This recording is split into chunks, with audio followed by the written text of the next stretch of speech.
Class 10 के quadratic equations के chapter से मैं एक वर्ड प्रॉब्लम लेकर आया हूँ जो कि रेक्टेंगल की एरिया के रिलेटेड से है।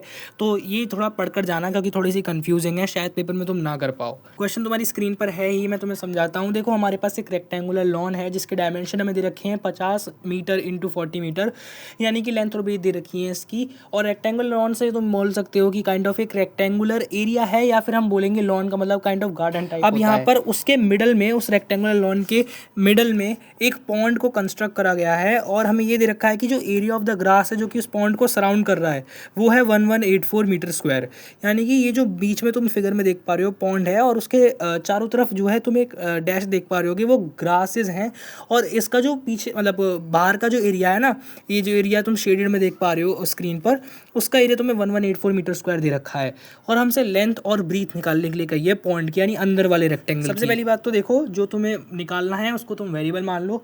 भले ही क्वाड्रेटिक इक्वेशन के चैप्टर का है, पर यहाँ पर दो चीज़ें निकालने के लिए बोली हैं, तो पहले तुम दोनों को ही एक्स और वाई मान लेना, बाद में हमें कुछ करना होगा।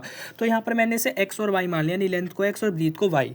अब हमें पता है कि जो इस पॉन्ड का एरिया होगा वो ऑब्वियसली लेंथ इंटू ब्रीथ होगा, यानी कि एक्स इंटू वाई होगा, यानी कि एक्स वाई जो है इक्वल होगा एरिया ऑफ पॉन्ड के। अब एक बात और देखो, हमें बाहर की लेंथ और ब्रीथ दे रखी है लॉन की, जो है 50 और 40, और जब तुम इनके इंटू करोगे तो वो बनेगा 200 मीटर स्क्वायर, यानी कि जो रेक्टेंगुलर लॉन का एरिया है पूरे का ओवरऑल का, वो 200 मीटर स्क्वायर है, जिसमें पॉन्ड और ग्रास दोनों का एरिया इंक्लूडेड है। और अगर तुम ओवरऑल में से, यानी कि, और सॉरी मैंने 200 तो गलत बोल दिया, वो 2000 होगा क्योंकि 2 जीरो हैं।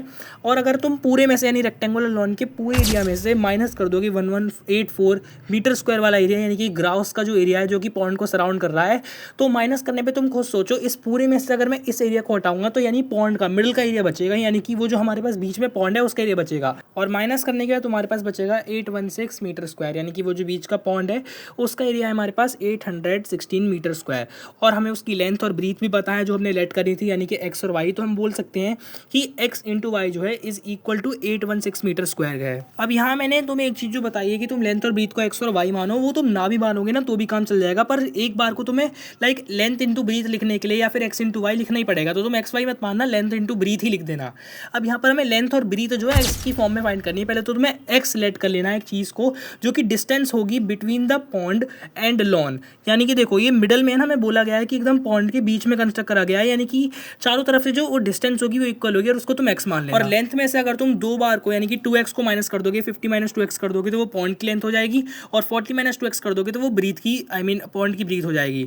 तो इन दोनों की इंटू कर तुम 816 के निकाल लेना। क्वाड्रेटिक इक्वेशन को सॉल्व करोगे तो x की वैल्यू आएगी, फिर तुम 50 माइनस 2x और 40 माइनस 2x कर लेना, यानी कि लेंथ और ब्रीथ आ जाएगी पॉन्ड की। मिडिल में बोला है इसलिए चारों तरफ इक्वल होगा, और हर में दो बार है, यानी कि लेंथ में